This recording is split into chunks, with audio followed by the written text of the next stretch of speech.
कैसे हो मेरे प्यारे बच्चों? एकदम खुश होगे और मस्त होगे और बोर्ड एग्जाम की तैयारी अपनी बेहतरीन ढंग से कर रहे होगे।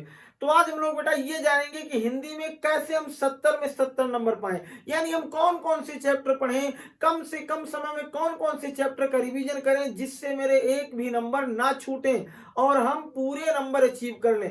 तो चलो आज हम इस पूरी वीडियो में यही जानेंगे कि कौन कौन सा चैप्टर मेरे लिए, कौन कौन सी चीजें मेरे लिए सबसे ज्यादा इंपॉर्टेंट है, जिसको पढ़ने के बाद मेरा नंबर कोई काट नहीं सकता है। तो बिना देरी के एकदम लास्ट तक बने रहना और शुरू से ही जुड़ जाना। चलो तो बेटा हम लोग सबसे पहले संस्कृत वाले हिस्से को उठाएं। संस्कृत वाले हिस्से में ना पहले तो एक क्वेश्चन मिलेगा तुम्हें व्याख्या से संबंधित, यानी कोई चैप्टर के कुछ पार्ट यानी तुम्हें पैराग्राफ दिए रहेंगे, उनकी तुम्हें व्याख्या करना है। तो सबसे ज्यादा इंपॉर्टेंट चैप्टर कौन सा है जिसको मैं पढ़ लूं और मेरी व्याख्या के 5 नंबर फिक्स हो जाएं। तो 5 नंबर तुम्हें अगर गद्य वाले में यानी जो पैसेज रूप में दिया है उनको फिक्स करना है तो वाराणसी पढ़ लो, बहुत इंपॉर्टेंट। भारतीय संस्कृति और प्रबुद्धो ग्रामीणा, बहुत सारे चैप्टर दिए हैं, जो भी मन करे पढ़ो, लेकिन इन तीनों पर पूरा फोकस झोंक दो, यहीं से आएगा, बाहर से कुछ नहीं आएगा, 100% है। दूसरी चीज क्या है कि श्लोक से संबंधित प्रश्न, जैसे ये गद्य का होता है संस्कृत में एक पद्य का, तो श्लोक में सबसे ज्यादा इंपॉर्टेंट चैप्टर तुम्हारा कौन सा है? जीवन सूत्राणि, और उसके बाद क्या है? अन्योक्त विलासा। इन दोनों चैप्टर की जो भी श्लोक हो उनको विधिवत तरीके से एकदम पढ़ लो कि गलत करने का चांस ना आए। दूसरी चीज, कोई श्लोक याद कर लो, कम से कम अपनी किताब से ना 3 श्लोक याद करो। कितने? 3 श्लोक। मान लो 2 में से कोई एक अथवा व्याख्या करने को आ जाए तो एक तब भी तुम्हारे पास प्लस रहे। 3 श्लोक आसानी से याद कर लोगे तुम।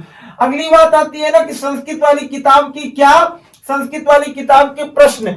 तो बेटा सबसे ज्यादा तुम्हें मालूम होगा प्रश्न उठता है किसका? वीरा वीरेण पूज्यता का, अलचेंद्रापुर राजा, क्या क्या ना समझ रहे हो, और भारतीय संस्कृति का, फिर क्या वाराणसी का, प्रबुद्धो ग्रामीणा का। मतलब मेरे कहने का है कि प्रश्न उनको पढ़ो जो तुम्हें बार बार रिपीटेड लग रहे हो, क्योंकि वही क्वेश्चन बार बार रिपीट होते हैं। इस तरीके से संस्कृत वाला हिस्सा विधिवत पढ़ लेना, बहुत कम समय में पढ़ना।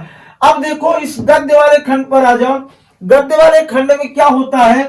गद्य वाले खंड में बेटा तुम्हें जीवन परिचय मिलेगा और व्याख्या मिलेगी। तो जीवन परिचय जो सबसे ज्यादा इंपॉर्टेंट जीवन परिचय है वो है आचार्य रामचंद्र शुक्ल, और दूसरा है जयशंकर प्रसाद, तीसरा किसका है? डॉक्टर राजेंद्र प्रसाद, और चौथा है भगवत शरण उपाध्याय की। यानी तुम इतने लोगों की जीवन परिचय पढ़ लो और विधिवत याद कर लो, 5 नंबर तुम्हारा यहां से फिक्स हो जाएगा। दूसरी चीज, बात व्याख्या की अगर आ गई कि सर कौन सा आएगा, अगर पेपर उठा के देखे होगे तो एक तुम्हें बार बार दिख रहा होगा, क्या?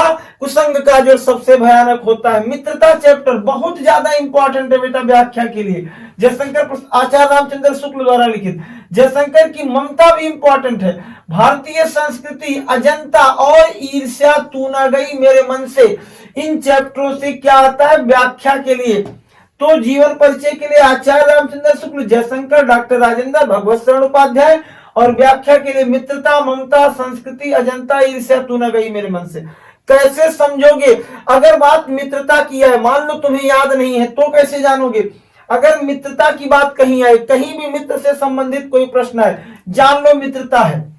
अगर कहीं कोई इमोशनली बात कर रहा हो, कोई ममता यानी कोई कहानी कोई महिला पर डिपेंड हो, तो जान लो क्या है वो? ममता है। अगर भारतीय संस्कृति है तो भारत की संस्कृति के बारे में बताएगा। अजंता तुम्हें गुफाओं से संबंधित चित्र कलाकारियां, पुराने समय की चीजें बताएगा।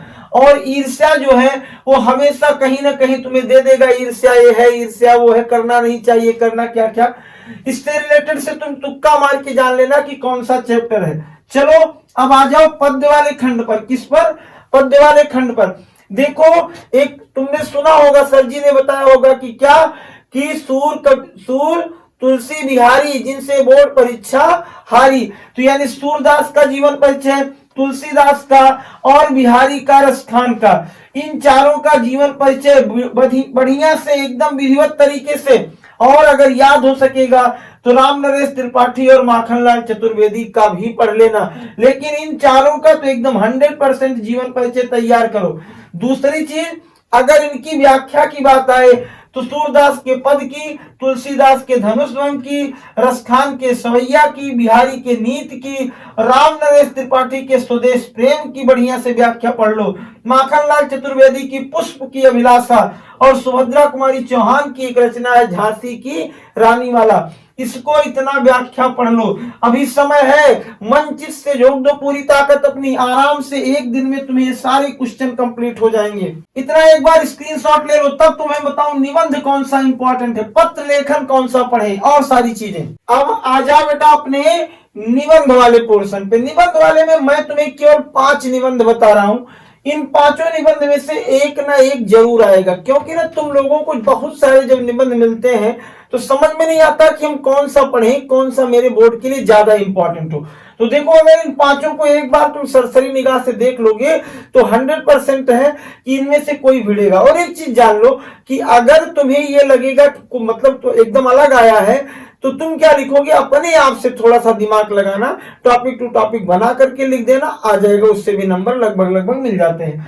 जैसे पहला आया है विज्ञान अभिशाप या वरदान, दूसरी चीज है मेरे प्रिय कवि या साहित्यकार, चाहे कोई प्रिय कवि आ जाएगा और चाहे साहित्यकार का।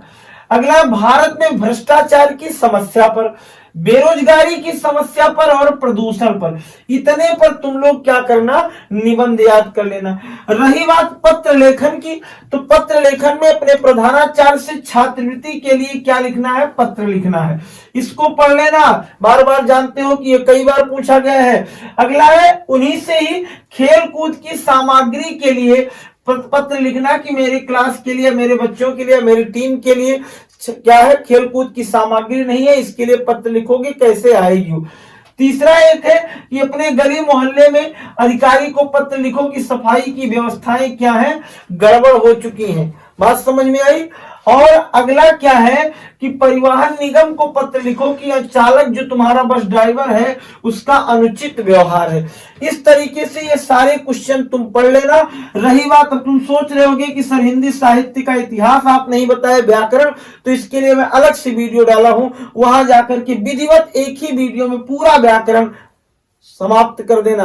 बात समझ में आई। तो चलो फिर अगले पार्ट में मिलते हैं, और तब तक इनको अपने मित्रों को भी शेयर करो कि बढ़िया से इन सारे क्वेश्चनों को पढ़ लो, इसके बाहर कुछ नहीं आना है। अगर तुम्हें अच्छे अंक लाने हैं, टोटल तुम्हें 95+ % बनाना है, तो हिंदी में 70 में 70 लाना होगा, या मिनिमम 70 ना आ पाए तो 69 68 जरूर लाना होगा। 30 नंबर की बात रही तो उसको समझते हो, मिल गया होगा।